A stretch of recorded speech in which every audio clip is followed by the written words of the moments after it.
안녕하세요, 김범서입니다. 오늘도 함께 귀한 하나님 말씀 나누고 묵상하며 이 땅에서 살아갈 수 있는 귀한 생명의 말씀 같이 묵상해 보기 주의 이름으로 축복합니다. 오늘 우리에게 주신 하나님 말씀 보겠습니다. 빌립보 3장 7절부터 9절까지 태양을 보는 자 세상을 배설물로 여긴다 라는 말씀입니다. 제가 봉독하여 읽겠습니다. 그러나 무엇이든지 내게 유익하던 것을 내가 그리스도를 위하여 다 해로 여길 뿐더러 또한 모든 것을 해로 여김은 내 주 그리스도 예수를 아는 지식이 가장 고상하기 때문이라. 내가 그를 위하여 모든 것을 잃어버리고 배설물로 여김은 그리스도를 얻고 그 안에서 발견되려 함이니 내가 가진 은은 율법에서 난 것이 아니요 오직 그리스도를 믿음으로 말미암은 것이니 곧 믿음으로 하나님께로부터 난 의라. 아멘. 주님의 말씀입니다. 제가 이 새벽이라서 좀 밖에 혹시라도 위아래 집에서 좀 들릴까봐 조금 말을 고분고분 차근차분 하는 것 좀 양해해 주시기 부탁드립니다. 이 새벽에는 좀 많이 울리는 것 같아요. 조금 부담이 돼가지고 제가 그래도 이 층간소음을 잘 지키는 사람이라서 그렇습니다. 어느 날부터 한국의 어떤 남자 화장실에 가보면 이 소변기에 작은 파리 한 마리가 그려져 있는 거를 여러분 볼 수 있습니다. 근데 그 파리, 소변기의 파리의 기원 여러분 아세요? 이 소변기의 파리는 이 암스테르담 이 스이폴 공항에서 처음 생겼다고 합니다. 이 공항 관계자들은 남자 화장실 때문에 굉장히 힘들었다고 해요. 뭐 화장실이 깨끗해야 되는데 공항 화장실 굉장히 깨끗하잖아요. 근데 남자 화장실은 너무나 지저분한 거예요. 자꾸 변기 바깥으로 남자들이 소변에 칠칠맞게 튀어서 주변이 더러워지는데 이를 근본적으로 개선할 대책이 없었다고 합니다. 그래서 처음에는 한 걸음 더 가까이라는 캠페인 문구를 써붙여서 이렇게 붙여놔 봤지만 효과가 있어요, 없어요? 별로 없습니다. 우리나라도 이제 한 걸음만 가까이 와주세요라고 하지만 효과가 별로 없어요. 그러던 중 직원 어느 한 분이 이 남자분들의 본능 중 승부욕을 좀 자극시키면 어떨까 하는 아이디어를 내었다고 해요. 그것이 바로 지금 이렇게 붙여놓은 소변 가운데 파리 한 마리를 그려놓는 겁니다. 이 남자들은 이 총 쏘는 본능이 있거든요. 그것을 자극하자는 거죠. 그래서 설마 그래서 그래도 괜찮을 수 있겠다 이래서 일단 시범적으로 몇 군데를 파리를 진짜 이렇게 똑같이 해서 그려서 넣어봤어요. 근데 결과 어때요? 대박이었습니다.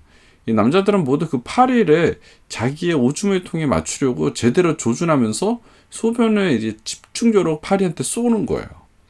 그러니까 다른 쪽으로 튀기지 않고 그 모든 소변이 안으로 들어가게 된 거죠. 죄송해요. 참 새벽부터 지저분한 얘기해서 죄송하지만 여하튼 이 아이디어가 세상에 퍼져서 지금 우리나라도 공중화장실 가보면 소변기에 커다란 파리 한 마리가 그려져 있습니다. 처음에는 이 사실이 그림인지 몰랐을 때는요. 진짜 그 파리를 맞춰서 이렇게 떨어뜨리는 그런 마음으로 엄청나게 이렇게 했던 기억이 났습니다. 궁금하면 여러분 인터넷 검색해 보시면 이 파리 그려져 있는 모습이 보여집니다. 그런데 정말 이처럼 사소한 시도 하나가 생각 그런 것들이 행동에 큰 변화를 가져오는 경우가 많이 있습니다. 마찬가지로 다이어트 할 때 사람들이 이런 말을 해요. 다이어트 밥공기 하나 줄이라는 거예요. 지금 밥공기를 이제 지금보다 줄여보면 그러면 사람은 같은 한 그릇을 먹어도 이 한 공기를 이제 덜 먹었다가 아니라 다 먹었다라고 생각해서 포만감이 그대로 찾아온다고 합니다. 뇌가 착각하게 만드는 거죠. 이렇듯 작은 틀 하나를 바꾸어도 심리적인 것에 작용하여 다이어트에 큰 도움을 준다고 합니다. 여러분, 틀에 변화를 주면 그 틀에 담긴 내용도 영향을 받게 되어 있습니다. 이것을 그대로 우리의 믿음의 삶에 적용해 보면 우리가 살아가는 틀을 조금만 바꾸면 결국 우리의 삶의 내용을 바꿀 수 있다라는 거예요. 우리의 생각의 틀을 바꾸는 것 자체가 바로 뭐예요? 쉬운 말로 가치관이 변화된다는 거예요. 우리가 어떻게 거듭났다 할 때 우리의 틀이 바뀐 거잖아요. 거듭난 거니까. 그때 바뀌었을 때 보면 나는 거듭나지 않았는데요. 죽었다 살아나지 않았는데 이럴 수 있어요. 근데 이걸 쉽게 말하면 내가 거듭났다는 건 다른 틀로 바뀌었다는 거예요. 그 말은 내가 생각하는 모든 것들의 어떤 가치관이 바뀌었다라는 것이 거듭났다는 그 표현입니다. 그리고 그 가치관의 변화의 대표적인 사람을 뽑으라고 한다면 오늘 나오는 사도 바울일 겁니다. 사도 바울은 여러분들 다 잘 알다시피 다메섹 도상에서 예수님을 만났습니다. 자, 어느 날 예수 믿는 사람들을 잡으러 가는 다메섹 길에서 무엇으로 예수님을 만납니까? 빛을 통하여 예수님을 만났어요.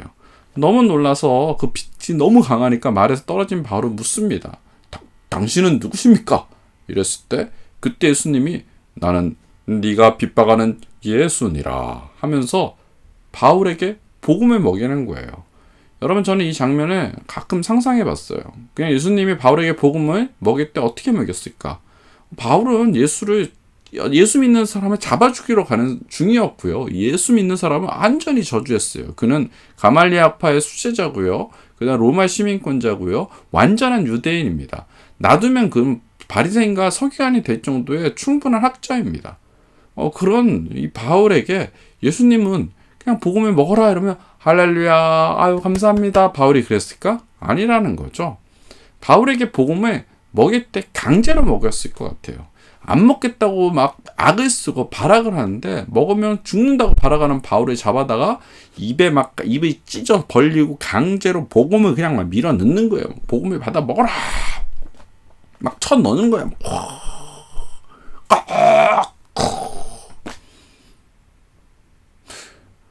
복음을 강제로 넣어 주시면서까지 구원해 주신 그 은혜가 저는 눈에 그려집니다. 그렇게 복음에 강제로 주입된 바울, 그는 이후에 완전히 다른 사람으로 되어버렸습니다. 완전한 거듭남이 있었어요. 그의 가치관이 완전히 바뀌었다는 거예요. 기존의 생각에 틀린 가치관이 완전히 변화되었습니다. 멀쩡한 사람이 돈을 보고 저건 똥이야 라고 외치고 그렇게 다니는 거예요. 복음의 모든 것을 배설물로 여길 수 있는 눈이 생긴 거예요. 어떻게 이런 일이 생길 수 있을까? 바울은 돈을 똥이다 라고 최면을 걸지 않았어요. 정말 너무나 간단한 생각의 틀 하나가 바뀐 겁니다. 즉 바울의 가치관 하나가 변한 거예요. 그래서 변화된 가치관으로 세상을 바라보니 예수님의 복음이 너무 큰 거예요. 너무 값진 거예요. 어마무시한 거에 큰 거예요.